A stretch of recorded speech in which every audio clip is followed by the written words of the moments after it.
நான் அடிக்காத சரக்கே கிடையாது, நான் பார்க்காத பாட்டிலே கிடையாது.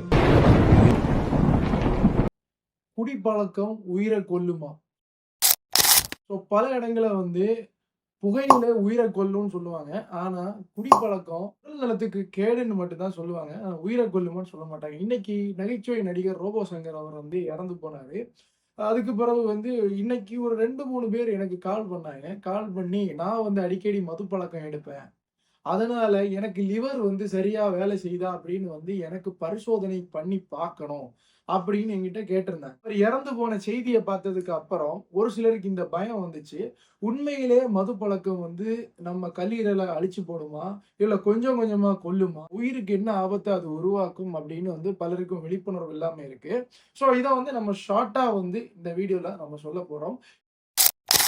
ஆல்கஹால் எடுத்துட்டே இருக்கும்போது நமக்கு தெரியாமலேயே கொஞ்சம் கொஞ்சமா லிவர்ல ஃபேட் அக்குமுலேஷன் ஆகும். அது ஒரு ஸ்லோ அண்ட் ஸ்டெடி ப்ராசஸா நடக்கும். ஸோ இந்த ஃபேட் கொஞ்சம் கொஞ்சமா கொழுப்பு நம்ம லிவர்ல கல்லீரல்ல படிய படிய படிய அது ஸ்டேஜ் 1 ஃபேட்டி லிவர் அப்படின்னு சொல்லுவாங்க. So alcoholic fatty liver. So அடுத்த ஸ்டேஜுக்கு போகும்போது இன்னும் ஒரு ஸ்டேஜ் 2ல போகும்போது இன்னும் ஃபேட் அதிகமான அளவுல அக்குமுலேஷன் ஆகும். அடுத்து ஒரு 3வது ஸ்டேஜுக்கு போகும்போது ஃபைப்ரோசிஸ்ன்ற நிலைமைக்கு நேராக அந்த கல்லீரல் இழுத்து செல்லும். அந்த ஃபைப்ரோசிஸ் வரும்போது அதே நபர் திரும்ப திரும்ப ஆல்கஹால் எடுத்துட்டே இருந்தாருன்னா சிரோசிஸ்ன்ற நிலைமைக்கு போயிடும். ஸோ ஒரு உடல் புண்ணு பிடிச்சி அழுகுனா எப்படி இருக்குமோ அதே மாதிரி இதில் ஃபோட்டோ காட்டுறேன் பாருங்க. இதே மாதிரி தான் சிரோசிஸ் ஆஃப் லிவர் இருக்கும். ஸோ அந்த 4வது ஸ்டேஜில் ஒன்னே உயிர் போகும், இல்லைன்னா கொஞ்சம் கொஞ்சமாக காலெல்லாம் வீக்கம் போடும், ஒழுங்கா சாப்பிட முடியாது, பல விதமான ஆபத்துகளையும் அசௌகரியத்தையும் உணர்வார். அதையும் தாண்டி அவர் உயிர் வாழ்ந்தாருன்னா 5வது stage liver cancer. So liver cancer லிவர்ல உருவாகும். ஸோ இப்படி அதோட கோர முகம்ன்றது பல பரிமாணங்கள்ல உருவெடுக்கும்.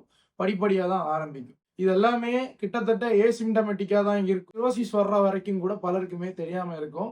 ஸோ மஞ்சள் காமாலைன்றது ஒரு அறிகுறி மட்டும்தான். லிவர் ரொம்ப மோசமா இருக்கு, உங்களுக்கு இப்ப அடிபட்டா வலிக்குதுன்ற மாதிரி லிவர் லேசா அடி வாங்கி அடி வாங்கி அடி வாங்கி இருக்கிறதெல்லாம் வெளியே சொல்லாது.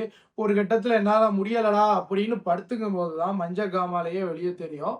ஸோ அதுதான் அறிகுறி. அதனால முடிஞ்ச வரைக்கும் ஆல்கஹாலை தவிர்ப்போம், ஆரோக்கியமான உணவுகளை உண்போம், உடல் பயிற்சி செய்வோம். நன்றி.